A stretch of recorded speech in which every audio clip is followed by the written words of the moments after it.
Njala. Njaa. Mwingine amesema nini? Lack of education, watu illiteracy, si ndio eh? Wengine wamesema nini nyingine? Early marriage. Early marriage, FGM. Mwingine? Poverty. These are major issues, eh? And Africa has these big problems, you know, the problem of education, the problem of emptiness, the problem of poor governance, poverty, and all that kind of things. And we hope that we can make a small contribution, come a hub in making any of that happen. I want you to look at this and just answer these three questions quickly in your mind or with your neighbor. What are the three social problems in your community? Shida gapi tatu peke yake ambao unaona mali huko? Kule ulizaliwa, kule umetoka na mali unaishi sahihi. Do you have anywhere you can write? Take out your phone. Take out your phone, those of you have your phones, or if you have a paper where to write, take out something to write. You're only writing if you're using your phone to write. Yeah, don't use your phone to do anything else, just use it for writing. What are the top three social problems in your community? Check that. Amekwambia nini? Haya. What can you do to solve those problems? Shida hizo tatu. Let's take for example poverty. Ndio shida kwa community yenu, ama early marriages, ama uchafu ile tuliona pale, ama unemployment. What can you do to solve that problem? Sawa sawa eh? Because sometimes we see problems na tujiulize maswali. So we don't become problem solvers, we become part of the problem. So what are the top three problems in your community, whether they are social, cultural, or environmental, and what can you do to solve these problems? Number three, how can you make money while doing it? So can I give you 1 minute to think? Because I can see some of you are writing. What are the three problems? Or maybe just take one. And what is your solution for that one problem? And how can you make money out of it? Umepata solution? Nani yako na problem moja? Yeah, what is the problem in your community? Poverty. Poverty. Yeah. What is your one solution for poverty? Creating employment maybe in agriculture. Doing some agriculture. Okay, doing agriculture within your community. And how can you make money out of that? By selling to them. By selling to them. So you involve them to be part of the farming, okay? And then you sell back the proceeds back to them, the produce back to them, and of course you also look for other markets and you make money out of the same. And that way you can always have the farm running. You have the farm running, you employ the young men from your community, whatever it is that you make out of the farm, you sell back to them so they have food, and then at the same time you look for other markets that can be able to bring in more resources, and that continues as a cycle. And that's the thing. Any other person with another problem apart from poverty, and you have an answer for it? Hebu uliza jirani yako, muulize kwani kwenu hakuna shida? Ama ni uoga mwanao? There are two reasons. There are two reasons why people fail in life. One is selfishness. Ya pili ni fear. Which one is yours? Huh? Fear. Okay, a gentleman behind there. What is the one problem in your community? One of the major problems in our community is fear. Fear. Fear of failure. Fear of failure. Fear of trying. Fear of trying. And fear of infinity. And fear of infinity. What is your one solution for fear? Just believe. Just believe. How can you make money out of just believe? You see, when you want to venture into a business, for example, and you see a lot of people are failing, and if you don't believe that you can achieve, then you won't take a step.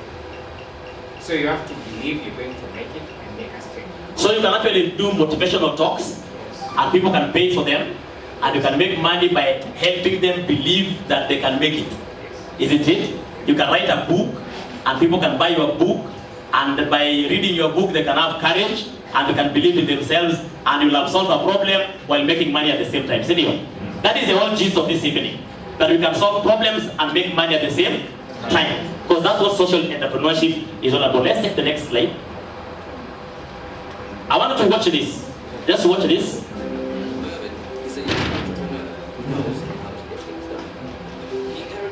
Can you just add some point? His grandpa always said was one very smart and special cow. Marge loves Mervyn very much and gives him lots of milk from which he makes delicious cheese. Everyone loves Mervyn's cheese and his business is going well. However, Mervyn is not happy. Over the years, he has noticed his country becoming more and more impoverished. Unemployment is high and everybody's leaving in pursuit of a better future. Seeing Mervyn so sad, Marge decides it's time to help him in his country.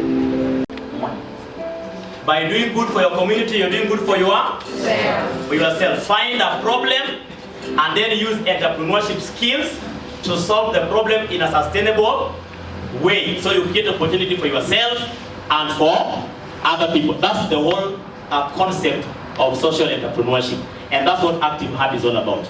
Active Hub is a platform for social entrepreneurs to interact, be built up, be encouraged, be incubated, be challenged, be instructed, and be grown. There are 5 things about any social enterprise. A social enterprise is a for-purpose initiative that will solve a cultural, social, or environmental problem that is affecting people using entrepreneurship skills in a sustainable way.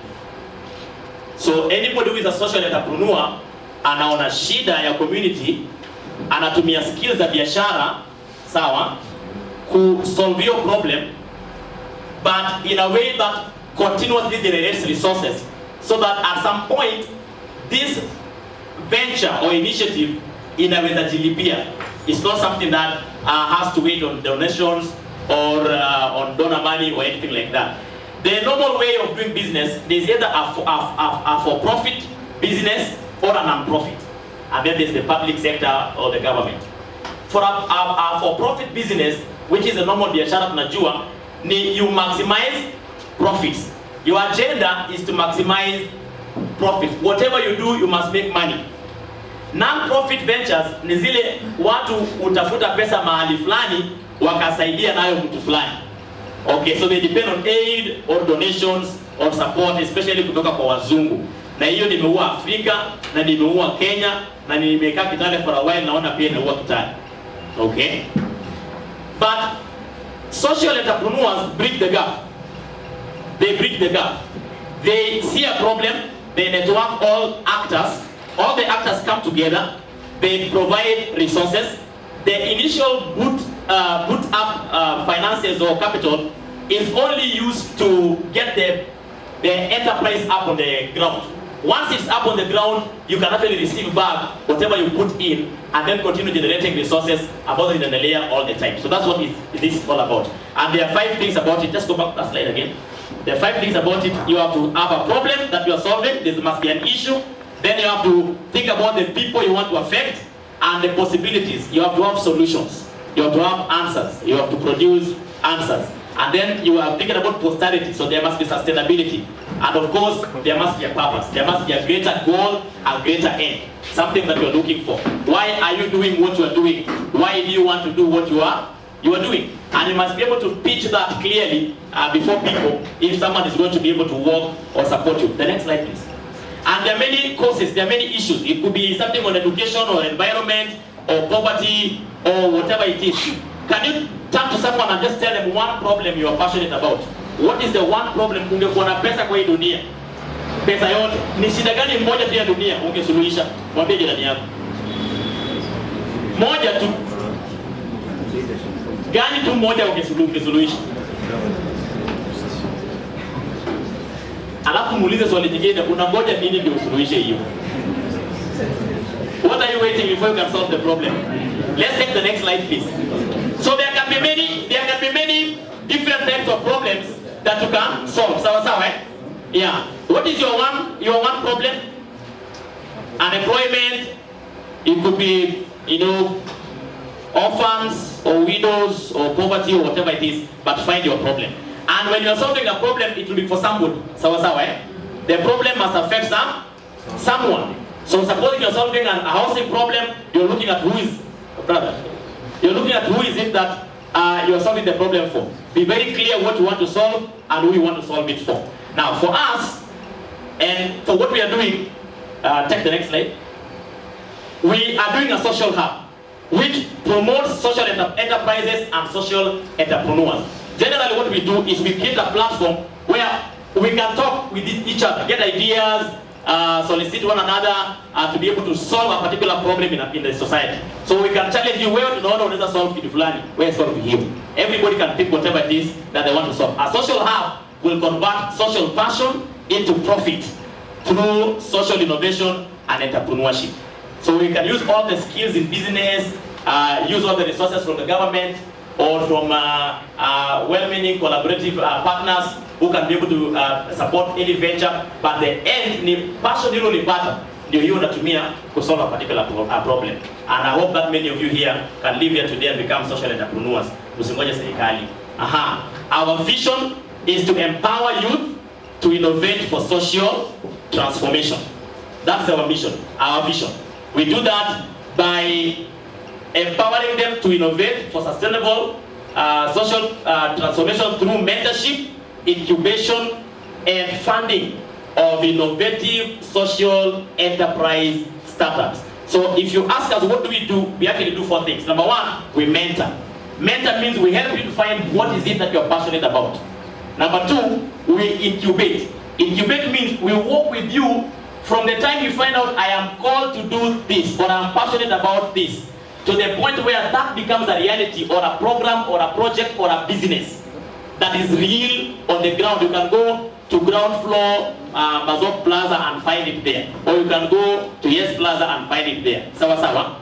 And then what we also do in later stages, we will fund. We will create an opportunity where 1 or 2 startups, because we have boot camps for all startups, where people have many ideas, we put them together, and then we have a panel of judges who can pick 1 or 2, and then those 2 can be able to access maybe help or funding or co-working space at the hub, where they have internet or a desk. Because sometimes when you're starting a business, the logistics of starting a business ni ngumu. Una ofisi, una mali, you can't even rent. So we want to be able to bridge that gap and create an opportunity for many young people to start something. And finally, of course, award. We will do an annual gala award in Kitale for all social enterprises and all social entrepreneurs. And have you ever, anyone who has ever attended any gala award in this nation? Or those, you see them in television, where they're doing like a night where they are awarding people who are doing a great work in the community. There are companies in this town that are sponsoring children in school. Their CSR is very strong. There are individuals in this town who are doing amazing work, and we want to be able to honor that by supporting them or by just saying thank you for what you do for our community. And so if you're a social entrepreneur, please begin to prepare. The first of that will happen in the coming year. But our major concern are only 3, and the first one is youth unemployment. That is the major. Why we do what we do at the hub is youth unemployment.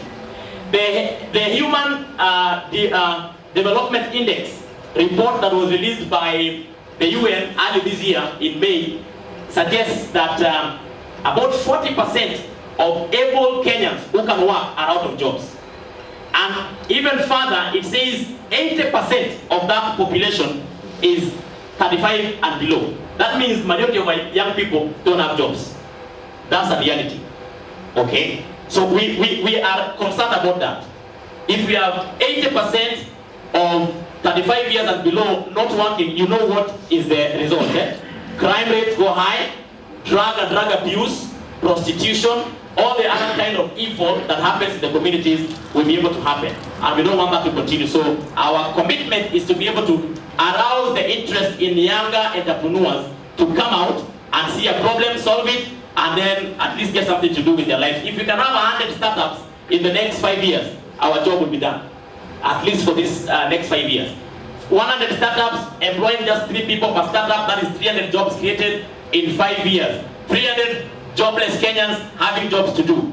Powerful. Sawa.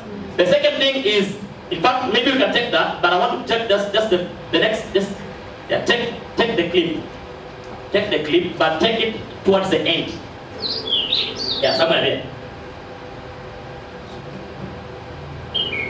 Tibet Village, a quiet hamlet in Baringo County, is home to David Kipo.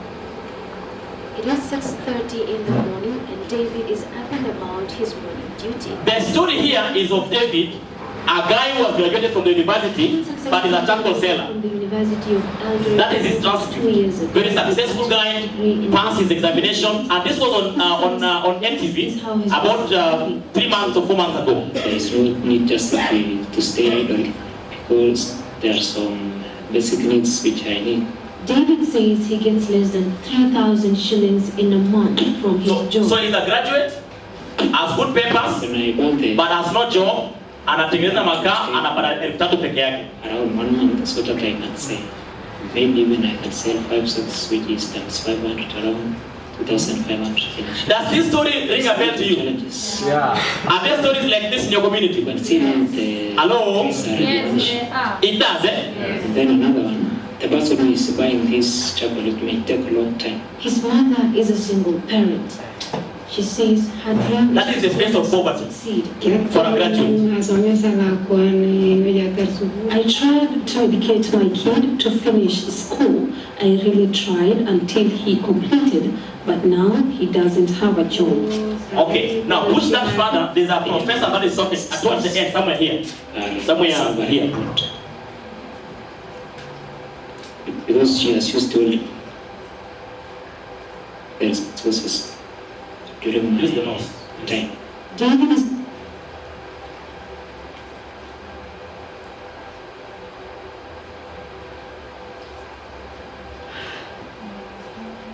Okay, let's take it to the next slide. I can explain that. Okay. The second thing is youth employability. So besides the fact that hakuna makazi, what I wanted you to see at that, towards the end of that slide, there's a professor that is saying, besides the fact that watoto wanaenda shuleni, wanatoka na makaratasi nzuri, they are first class, second class upper, but they don't have what is needed in the market to have jobs. Sawa sawa, eh? So the labor market and the institutional training, there's a huge gap. Wamesoma ndio wako na karatasi, lakini kile ambacho Unilever wanatafuta hawana, kile ambacho Britam wanatafuta hawa. You are employed as a salesperson for PIFT, Kenya Women Finance Trust, and you are not able to deliver. Why? Because even though you have good papers, the soft skills you need to be able to be a salesperson hauna. And those are realities. Anybody here who is in any employing opportunity, and you interview people, you interview young men or young women who come to work at your company. Kuna mtu kama huyo? You do. What is your experience with young men and young women who are coming to look for jobs? Most of them have papers.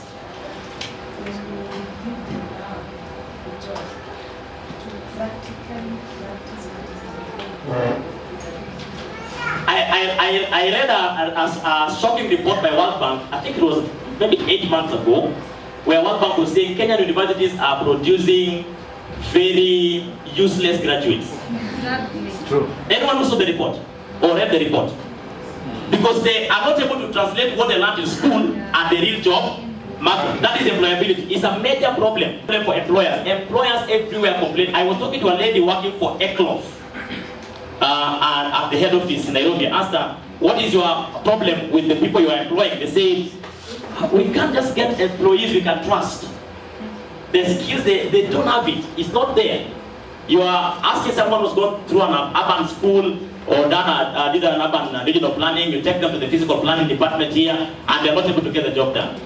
They have a lot of theory in the head, but nothing happening in reality. We need to change that narrative, okay? We need to, for youth in Kitale, we want our guys coming out of the high schools, out of the universities, out of the technical training institutes, to be able to have something viable to do, because they have real skills that can translate into even a working experience. And I will show you shortly how we are going to do that. Okay. Did you see that? It says, just go back to the thing again. You remember this lady? Anyone remembers this on social media? This lady here who said, I have a BSc in electrical engineering and diploma in project management. Please help me, I need a job. Anyone who remembers that clip? And these days there are many. I've even seen people advertising themselves to get a wife or a husband. Hello? It is that bad. Yeah, it is that bad. Eh? Yeah, but if you have to go out advertising yourself, it means there's a problem, senior. Yeah, and we need to fix it. So unemployment and employability. The third thing is exposure. Lack of entrepreneurial mindset. Okay, there are many of you here, be honest. When you went to school, did you ever think of starting your own business?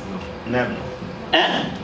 Many of you went to school, you are thinking about being employed, you know, okay, ukiuliza saa hizi, wakati mlikuwa mnakuwa, watoto mkikuwa shule, mlikuwa mnaulizwa, what do you want to become when you grow up? A doctor. Ah? A doctor. I want to become a what? A pilot. Okay, how many of you ended up becoming the pilots you wanted to become? We are still waiting. You wanted to become a number, and you became? No. Okay. That is honest.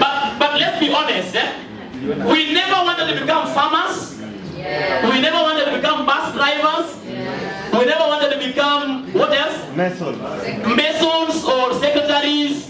We wanted to become, I told you I wanted to become the central bank governor. That's what I wanted to become. White collar job. White collar job. The culture of white collar jobs and led exposure to the art of making money. In fact, in our curriculum, the Kenyan Kids 844, is there anywhere they talk about how to make money? How to handle money? No. How to manage money? No. Do you know they don't even teach you how to manage time? Where did you study, in which school, in which course did they teach you how to manage time? How to manage people? Kunayo? Hakuna, sindio? So that's a reality. That's a what? A reality. And we need to sort it. We need to sort that. You know this? We are suffering. Please employ. Serikali saidi. Saidia. Serikali fanya nini? Saidia. This is a very bad syndrome. Do like this. Say, my head. My head. Start thinking. Take the next slide quickly. So unemployment, employability, and exposure. These are our key issues at the heart. The next slide. And how will we solve that? Four things quickly. One is mentorship. I believe in equipping young people with life, business, and leadership skills. If we can give you this through all the means of training and all the interactions, we have done our job. Okay. Number two is internship.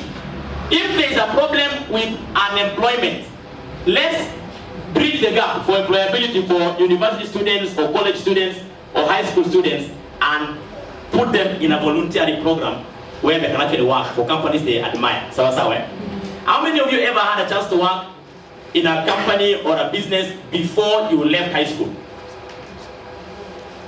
Like ulikuwa mwanafunzi na ulienda kufanya kazi kwa hospitali. Ama ulikuwa mwanafunzi ulienda kufanya kazi kwa bank. Anyone? Ama Kenya si. Ama Kenya si. Kubeba mahindi. One. So in this room there are only 1, 2 that have that opportunity. Sawa sawa. Do you know the challenge with that? The challenge with that ni many of us here had late exposure to what could make us entrepreneurs. Eh? What do you think would happen if we had a chance to take high school students to work for Barclays Bank or Fanekas over the holidays and give them mentorship skills? It will change their lives. Anyway, so HAB has that kind of a program, and we'll let you know about that in the coming times. The third thing we want to do is simple, to incubate. We'll incubate those ideas.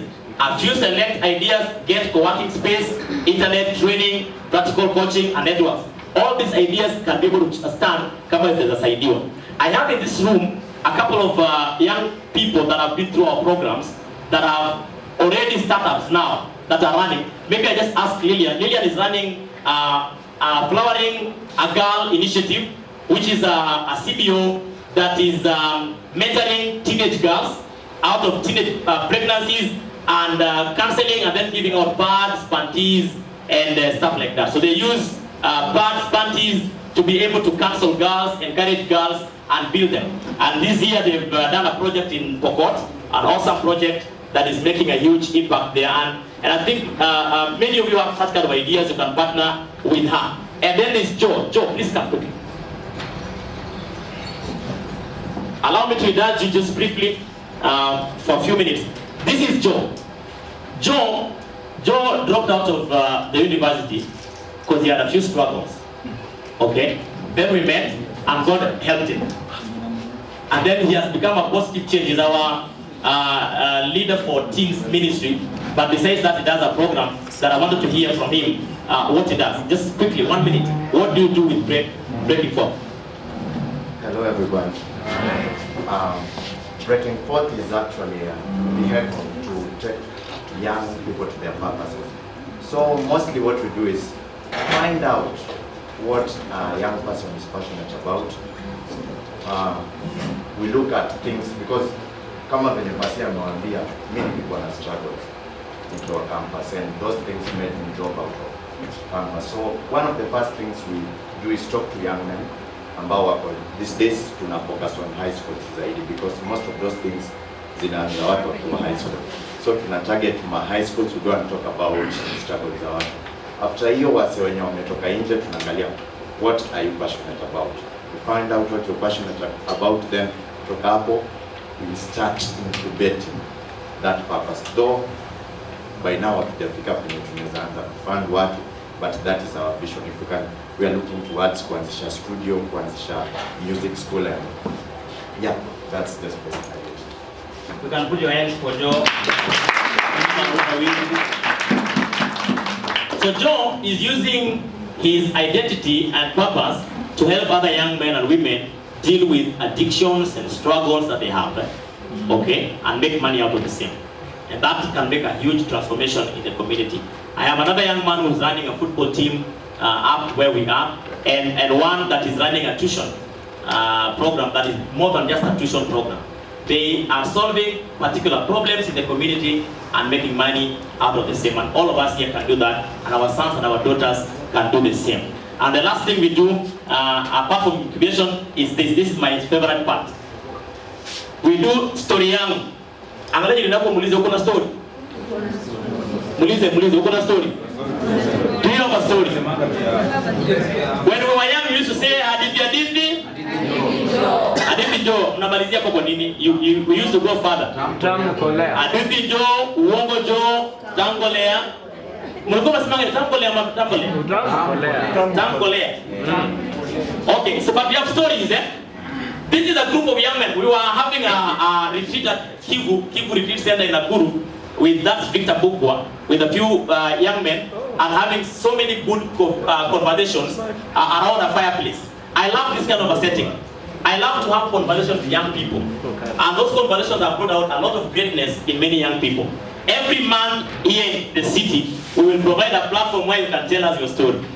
Sawa sawa, eh? If you have an inspiring story to share, please send us an email on our email address, or hook up with our administrator or some of the guys who work with us, and let us know your story, and we'll be able to give the platform to share your story. Every month we have a story young initiative which will facilitate a forum for entrepreneurs to tell their story. What are you doing to change your world where you are? Unafanya nini kwa society? Can we tell that story? It can inspire so many young people. Sawa sawa, eh? Yeah, so kindly pick that up. We'll be able to share that in details in the time to come. The last thing I want to say is how we finance the hub. Any social enterprise must be able to fund itself. Sawa sawa. If it's not able to fund itself, it's not a social enterprise. It must be able to sustain itself. So 3 things I will say here. 1 is we will sell merchandise. So in future when you come for these talks, there will be t-shirts, jewelry that are branded like what I'm wearing, and there are many of you here who have jewelry and you have stuff that you can sell. We will have an exhibition desk which we can allow you to put up your stuff, and people can look at them after the meeting, after the interactions, and they can buy. And then we just make a deal. Whenever you sell something that is yours, like your jewelry, a portion of it you give to us, because we give you the opportunity. And we also give you some time and use our desks at the hall where we are having the meetings. And also we will sell our own merchandise as a way of raising resources to keep the group running. The second thing is, of course, subscriptions. And this is important to me because I'm passionate about mentorship and training. I believe if you came here today for free, you have yourself at disservice. Isn't it? Eh? Yeah. It's at disservice. Anything you don't pay for, you don't value. Anything you don't pay for, you don't value. Anything you pay for, you value. So when we have the talks, we will be able to levy a small fee for the talks and a small fee for the training that happens monthly, and sometimes several times in the month, depending on the subscriptions. But we want you to subscribe to the trainings so you can be able to get your own training. Unaweza subscribe for a whole year of talks, and you can subscribe for a whole year of training, which means we're going to put for free because you already paid in advance. Or you can sponsor somebody to be able to do the same. Okay. The third thing is we work with collaborative partners like PISA and others who will come on board, the government and others who will come on board. We have a couple of them already that are working with us, and we want to be able to build that. If you have an organization, na wewe unataka kutudress wakati tunakuanga na story yangu, you want to be the person that umetuvalisha, please talk to us. Sawa sawa. Maybe you want to be giving us water to drink every time we meet here, talk to us. Or maybe you sell the best coffee in this town and you want us to be able to have a taste of your coffee. You can decide every time we have a talk like this, you have coffee at discounted price for everyone that is here. It's part of partnership. Hello? Or you have a space, like you have a launch space, a place where we can come and launch.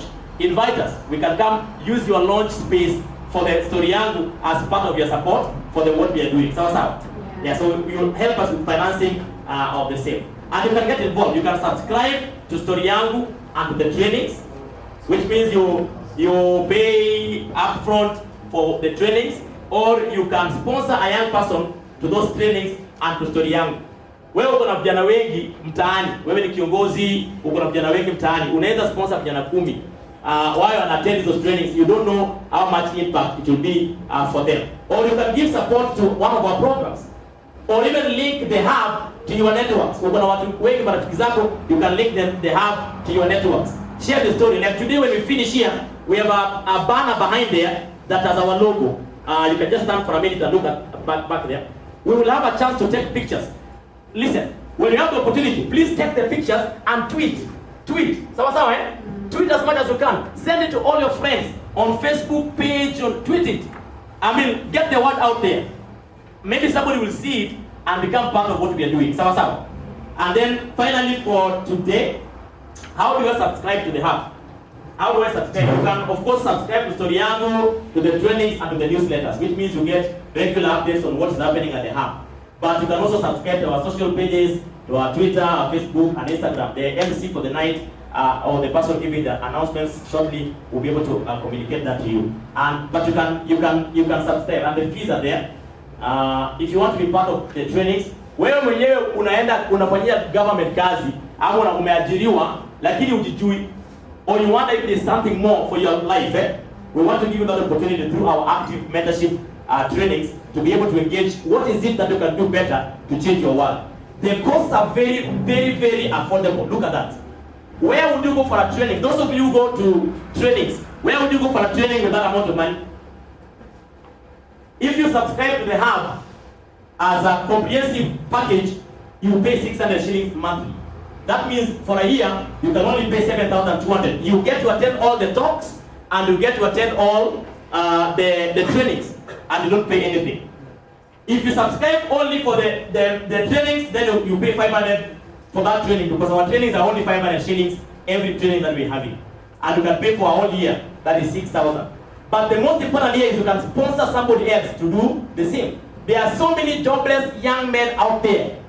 You can sponsor them with this opportunity, it will change their lives. And one day they'll have you to thank for it. Okay? And then of course, we have the talks. The talks are 300 from next month. We had a special edition today because of the launch, but the 300 from next month. And we have a wonderful evening, and you can subscribe the whole year with only 3,600. And if you have a student in your family, or you have a daughter or a son with 300 shillings, they can have it in their package, the entire package, Story Yangu and the trainings for an entire month. And this will make a whole difference for the people around you. So this is my call to you as I close. Hapa nje kuna shida mingi. Sawa sawa. Wale wana solve hizo problems ni wachache. Because many of us would rather talk about the problem than become a solution. If you feel bad about politics, go into politics. Rise up, be counted, become a leader. Hello? Yeah. If it is really, really hurting you that orphans are struggling, be their voice. If you struggle to see girls struggling, be their voice. Whatever it is that is bothering you in your community, you are the answer to it. Tell your neighbor for me. You are the answer to your community. An active hub only gives you the platform to find your voice, sawa, and then to grow your voice, and then to use your voice and affect your generation. I believe if all of us did their part like I did when I stepped out of my comfort zone and began to empower young people, or like I went to Pokot to go and empower Pokots, or like we are doing across this nation, training our pastors and church leaders through our soul seminars. I mean, if you step out, there's so much good that can come out of your life. Sawa, yeah, you are a change agent. Tell me somebody, smile at them, tell them, you beautiful thing, you are a change agent. Oh, you had something, eh? Yeah. Tell them you are a change agent. In your office, in your home, in your community, you are an asset. Be that asset. Sawa. Did you get anything tonight? Yes. So the hub will give you that platform to be able to do that. And that's our prayer. And we can engage you in discussions that are going forward. We will come to your offices, we will talk to you, we will engage you on phone, we will engage you on email, we will have one-on-one discussions on how we can go further in helping this county have more of our young people out of the 40% bracket of unemployed Kenyans. Sawa, eh? Yeah, and as we do that, I pray and hope that we'll make a difference in our community. Do you think we can change the narrative? Yes. Do you think we can employ more people? Yes. How many of you here are feeling empowered to become employers, not to be employed? You want to become an employer? Let me see. Okay, ni wangapi weka mkono chini? Ni wangapi wanasema mimi nataka kukufa kama employee? I want to be employed all my life. Eh? You are talking like that before you finish school, but now you're thinking differently. I pray for all of us that we'll be able to rise up and solve the problems in our community. For us, ni shida ya employment. Yako inaweza kuwa poverty, inaweza kuwa garbage, inaweza kuwa another issue, but whatever you do, solve a problem and do it in a sustainable way. Now, ukifanya hivyo, you will make our world a better place. Sawa? Yes. I want to bring Marvin quickly as we wrap up the night to say one or two things. He's our MC for the night. Put your hands together for him. Asante sana. Give a round of applause to We'll apologize kidogo kwa kuvuta muda kidogo, and the other musicians that I'm going to recognize is here. We have got Mofaka award winning Jackie Wanyama. Ako na sisi hapa. Mofaka award is just like group awards, a gospel award in Kenya. Sheishinda. We have got Doro Smart, who is also a musician in this town. Wow. And of course, nimeona Pastor Mary amekuja kanisa la Safaricom. Asante sana mama kufika. Nimeona Tito is in the building, Lollipop. Na pia kuna activist ama tunasema youth leadership in town. He's the chairman of all hawkers in this county. Ndiye chairman wao. Ndiye chairman wao. Na he represents them in the national level, si county level. Huyu ni mtu mwenye anazaenda mpaka afikie the head of state, amwambie shida yenye mtu hapa chini anapitia, and he has got a space and he has got a voice. Wow. Now he has got a special message I understand from Kaidisa, right? Yeah. That I'll be giving you a minute to.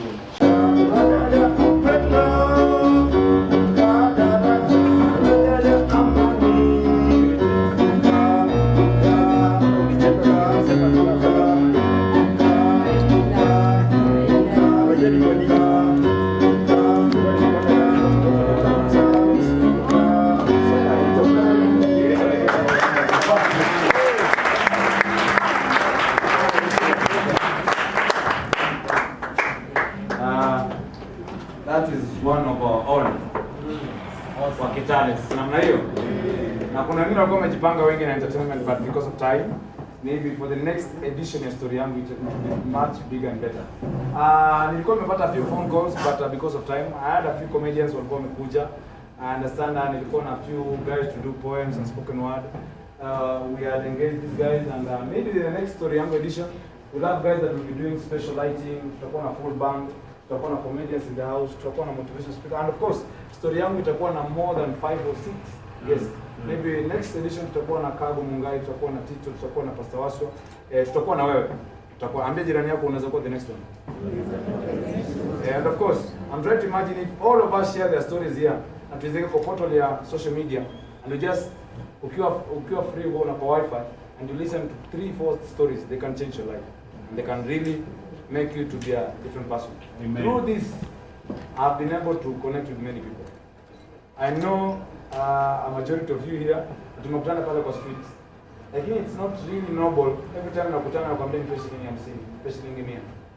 But if I can help to create jobs of 10 people from your muta, I think it's more than 100 shillings daily, right? Tutakuwa tumechange lives. So for that reason, we are kindly requesting for your partnership in this noble cause that is going to change you and me. Manake nashukuru umekuja. Wacha tu tupate photo thanks. Sheila, photo thanks 1 minute. Right. Good evening, ladies and gentlemen. First of all, before I give my vote of thanks, there's some few announcements that I need to make. The next Oriango edition will be on 8th of December. We are going to communicate the place and the time. So keep on checking on the Facebook pages, Instagram, and Twitter handles. And then on our newsletters and the pamphlets that have been given, there's an email there. So we are also going to, and the visitors book, you've written your emails. So we are going to also forward the information to your email accounts. And you can also check our Twitter page handle at Active Hub Kitale. Kitale is KTL. It's a one word. Active Hub KTL. Then Facebook, it's Active Hub Kitale, full Kitale. Instagram, Active Hub Kitale KTL, Active Hub KTL. Website is www.ayethub.co.ke. And after this session, we kindly ask you, there's a banner behind there. You can kindly go do some photo sessions with the people that you want to do the photos with, and we really appreciate. And now I want to say thank you so much for coming here tonight. We are really humbled and really blessed that you came, you took your time to come here today and listen to us and hear what Active Hub is. And we're really looking forward to having you on board and also partnering with us. And we thank you for spending your time and taking your time away from your families to be here. So God bless you, and we want to close the meeting by a word of prayer from Pastor Waswa. Kindly close this meeting with a word of prayer. And remember to do the photos behind there. Thank you so much. Thanks again. It's a privilege. I'd like you to stand up, Mr. President.